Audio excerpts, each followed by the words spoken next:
Hello everybody, meteorologist Brian Ivy. Things are getting active again. We got wind advisories, we got winter storm warnings, advisories, plenty of activity, even some blizzard action here up into the Appalachian Mountains. This is your snowplow news video here brought to you by Norcast Weather. Sliding off towards the east, big cold front, couple of troughs dipping on down. Lake effect snow machines rocking and rolling. The change here, instead of just out of like the west, we're going to have a little bit more of that northwesterly fetch. So some areas getting into it a little bit different. You can see those bands pretty nicely. We got connections from Superior to Huron to Erie, and that's going to produce narrow heavy snowfall into northwest PA as that system leaves on out. By the time we get towards later on Friday into Friday night, we're just going to kind of have some high pressure lingering, and it's going to be fairly quiet.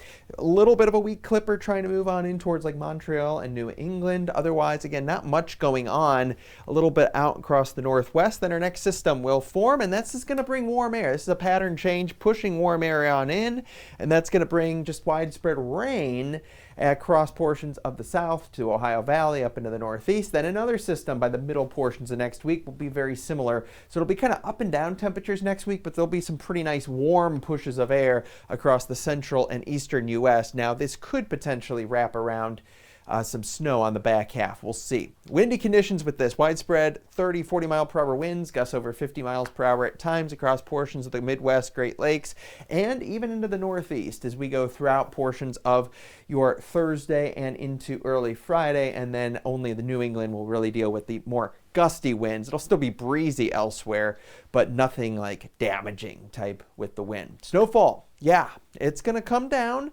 It's a general coating to couple inches in most spots away from the lakes. But where you get the lake enhancement, you're talking about adding on 4, 5, 6, 7, 8, 9, 10 inches of snow, right? Because again, it's a good event for a couple days. Isolated spots will be well over a foot most likely. But you can see not a ton outside of the Great Lakes. There could be a little bit of a system affecting portions of southern Canada. And then, yeah, Pacific Northwest will get involved as we go in towards portions of later this week as well. But it's not an extremely active pattern.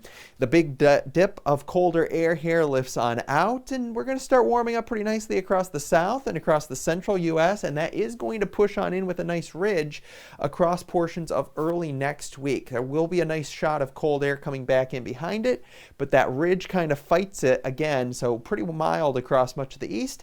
Here's kind of your big cold air, and we'll dip down. Chilly air at times for mid-December, but then there's going to be fairly warm air kind of coming back in. So it's a sustained pattern of fairly close to average, kind of up and down, but there will be probably a 4 or 5 day stretch where it is definitely on the warm side of things in that 6 to 10 day period. And because we have these couple of bigger rain events across the east, above average amounts of precipitation, not a ton from the central U.S. into the west. Thanks for watching.